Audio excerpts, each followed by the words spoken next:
It's American Crew. What do you use? I use Exta by Sebastian.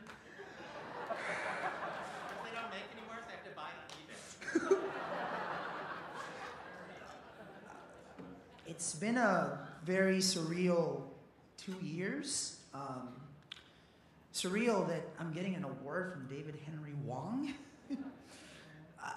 I'm sitting at the same table as Congressman Lewis. You know, I'm a student of American history. In college, I majored in political science and African American studies. Because I don't think you can understand American history without understanding Black history and Latino history and Filipino history and Asian history. And to be among the honorees, Simon Wu, who exemplify and epitomize inclusivity, and the fact that in 21st century American politics, diversity is destiny. It's just a reality that we have to deal with. And as David said, I testified in front of the Senate Judiciary Committee last week. It was interesting because I was seated in the same table with Steve Case, the founder of AOL, and with two people who are actually tasked to arrest me and deport me. And we just shook hands. I introduced him to my grandmother, and my Lola was there. We shook hands, and they proceeded to testify about these illegal aliens as they were seated next to me. It is a little bit theater, isn't it? It underscores two things. One, this great democracy that we live in, the fact that we can be on the same table and testify in front of the Senate. But it also underscores just the surreal, tragic, comedic nature of what we're dealing with. The fact that people like me are visibly invisible. The fact that we're often been nameless and faceless. The fact that our stories are treated as abstractions and as not as human beings. So I have spent almost 2 years now traveling the country. I've done about 110 events in 25 states. I've attended and crashed in Tea Party meetings because they're so much fun. And usually the questions I would get is, what do you mean your name's Jose? It's called the Philippines, I would tell them. And the question that I would always get asked, especially when I was in the states like Alabama and Georgia and Arkansas, is, why haven't they deported you? And that's because of people in this room. I am all lawyered up.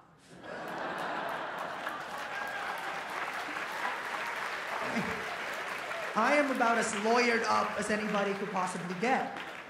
And I'm just gonna tell one story, and I'm so sorry to embarrass her. There's a woman named Sin Yen Ling. Sin Yen, where are you? Stand up. Sin Yen. So Sin Yen worked here for 6 years for AALDEF, and she remembered when she took me out for coffee on Valencia Street in the Mission District in San Francisco, and we had coffee for 5 hours. And like the amazing Asian sister that she was like, I'm not sure you should do this. I'm not sure you should do this. Do you remember that? It was like a 5-hour coffee thing. And then I remember being on the 8th floor of the New York Times building on 42nd Street, closing the magazine story. And my phone rings. It's Sin Yen, because I had forwarded my essay to a bunch of lawyers, including her. And she said, you can't publish this, Jose.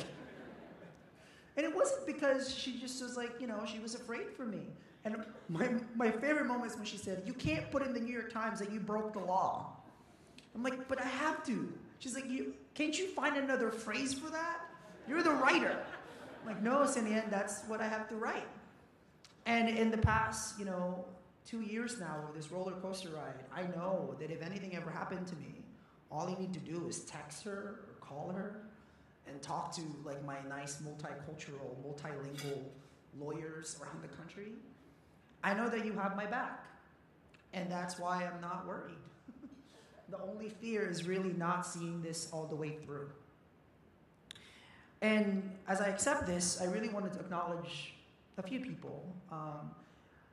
The AALDEF Undocumented Youth Group who are here. Where are they? Please, wave. There's a man actually named Tony Choi. that was on the cover of Time magazine with me. So I'm really happy that he's here. And to really thank the work of the Filipino-American Legal Defense Fund, who's also here tonight. And the work of AALDEF, to make sure that we connect the dots and we realize that immigrant rights are human rights. And to realize the fact that our equalities are tied to each other. Which brings me back to this.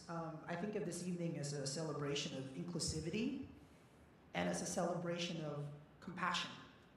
And as somebody who has grown up, reading the work of David Henry Wong, as someone who has studied and has been inspired and in many ways been saved by the heroism and the inspiration of people like Congressman Lewis, we are living in this wonderful new America where a new majority is emerging. And you can feel it. And it's changing. And it's going to make our country even better. The last thing I want to say is I hope my grandfather passed away a few years ago. I hope you were here. The only piece of ID that I really have to travel is this Filipino passport that the Philippine Embassy gave me. I don't have a driver's license. I don't have any sort of state ID. This is all I have to travel around the country as I've been traveling. But again, I know that every time that I'm out there, if anything ever happened, all I gotta do is tweet out, "Somebody help me." And a bunch of lawyers, wonderful lawyers, will come to my aid. Thank you so much for this really, really wonderful honor. Thank you.